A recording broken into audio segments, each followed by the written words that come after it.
Today, we are going to crack the code on a fat loss system that's all about working smarter, not harder. Seriously, we're going to use your body's own hormones and metabolism to get some incredible results with the least possible stress.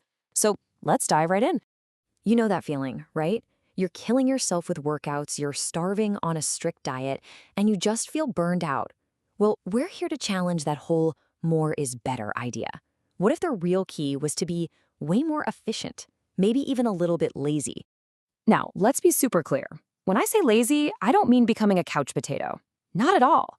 It means being a strategist. It's about making really specific choices that set off this huge hormonal and metabolic domino effect so your body just starts doing the heavy lifting for you, almost automatically. So here's how we're going to break it all down. First, we'll lay the foundation with sleep and meal timing. Then, we'll fire up the engine with daily movement. After that, we'll cover the right fuel and recovery. And stick around because we've got a bonus strategy specifically for anyone over 40. All right, let's get into it. We're starting with the absolute bedrock of this whole system, sleep and timing. Seriously, before you even think about a single workout or counting a calorie, getting this part right sets the stage for everything else to fall into place. Okay, check this out, because this is how fast things can go south. Just one bad night of sleep, and your hunger hormones go completely haywire. Leptin, the hormone that tells you you're full, takes a nosedive. And ghrelin, the one that screams, I'm hungry, it skyrockets. You are literally being programmed by your own body to be hungrier and way less satisfied. And here's the kicker. This is what that actually looks like. If you're trying to lose weight and you're sleep deprived, studies show you lose 55% less fat. Think about that. Your body, because it's stressed out, decides to burn your precious metabolism-boosting muscle instead of fat. So all that hard work, it's being directly sabotaged by bad sleep. So, how do we fix it? With a super simple protocol.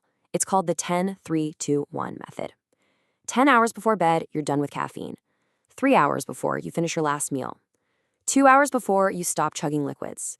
And then the big one. 1 hour before bed, all screens go off. This lets your brain's natural melatonin kick in. Okay, the second piece of our foundation is something called time-restricted eating, or TRE. This has nothing to do with what you eat and everything to do with when you eat. We're going to use the 14-10 protocol. It's simple. You fast for 14 hours, which includes sleeping, and you eat all your meals within a 10-hour window. And why is this so effective? Well, look at the numbers. The best diet in the world is the one you can actually stick with, right?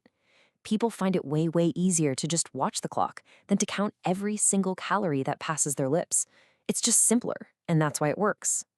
So here's how you put it into practice. Just pick a 10-hour window that fits your life. Maybe it's 10 a.m. to 8 p.m. In that window, you focus on eating 2 or 3 big, satisfying meals. And see how this ties right back into our sleep role? You naturally finish eating at least 3 hours before bed. It's a system. Okay, our foundation is solid. Now it's time to fire up the engine of our metabolism, which is daily movement. And forget what you think you know. We're not talking about hours in the gym.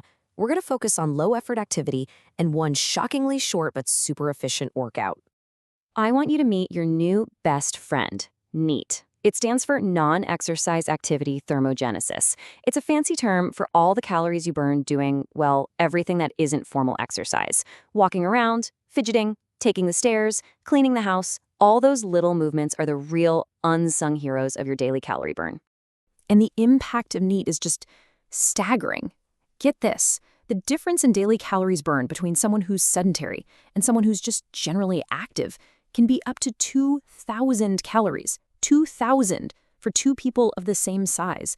That is way more than you could ever burn in an hour at the gym. Simply moving more is the biggest lever you can pull.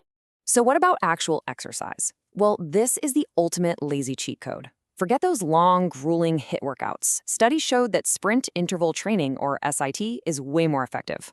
We're talking almost 40% more fat reduction in about 60% less time. It's maximum results for minimum time. Yes, please. And the workout itself could not be easier to remember. After a good warm-up, you go all out. I mean a full-on sprint for 30 seconds. Then you actively recover. Think a slow walk or a very easy pace on a bike for a full 4 minutes. You repeat that just 4 to 6 times. That's the entire workout, and you only need to do it 2 or 3 times a week. All right, let's talk about the fuel for that engine we just fired up, and something that's just as critical: recovery. This is where we get specific about protein and why taking a break, being strategically lazy, is an active part of building a fat-burning machine. I love this slide because it shows the metabolic cost of your food. See, your body has to burn calories to digest everything, but it works way harder on protein. Up to 30% of the calories you eat from protein get burned off just in the digestive process. It's like getting a free metabolic boost just by picking the right foods. So what's the magic number? A really great target is somewhere between 1 and 1.25 grams of protein per pound of your ideal body weight.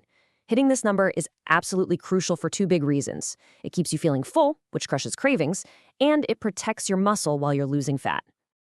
And now for the final rule: rest. Overtraining is a total fat loss killer. It jacks up your stress hormone, cortisol, and high cortisol signals your body to do three things you don't want: store belly fat, break down muscle, and, this is key, it makes you subconsciously move less during the day, which tanks your eat. So recovery isn't just sitting around. It's an active strategy. You need to schedule 1 to 3 full rest days every week. Use those days for light activity, like a nice walk. And every month or so, take what's called a deload week, where you just ease up on your training intensity. And of course, prioritize sleep, which brings our whole system full circle. Okay, before we wrap this all up, let's quickly cover a bonus strategy because, let's be real, the hormonal game definitely changes for those of us over the age of 40. For men over 40, testosterone naturally starts to decline.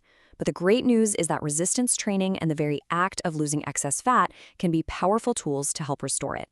For women, menopause causes a drop in estrogen, which can change where your body stores fat, shifting it to that dangerous visceral fat around your organs. For that reason, high protein intake and resistance training become absolute non-negotiables to protect your muscle and bone density. So if you take one single thing away from all of this, let it be this thought right here: the goal isn't just about burning calories in a workout. The real goal is to build a body that burns more calories automatically 24/7. That is the whole secret to lazy fat loss. Look, don't feel like you have to do all of this perfectly starting tomorrow. That's not the point. The power is in starting small and being consistent. So just look at these rules and ask yourself, which one feels like the easiest, most doable thing you could start this week? Because that's the smartest way to begin.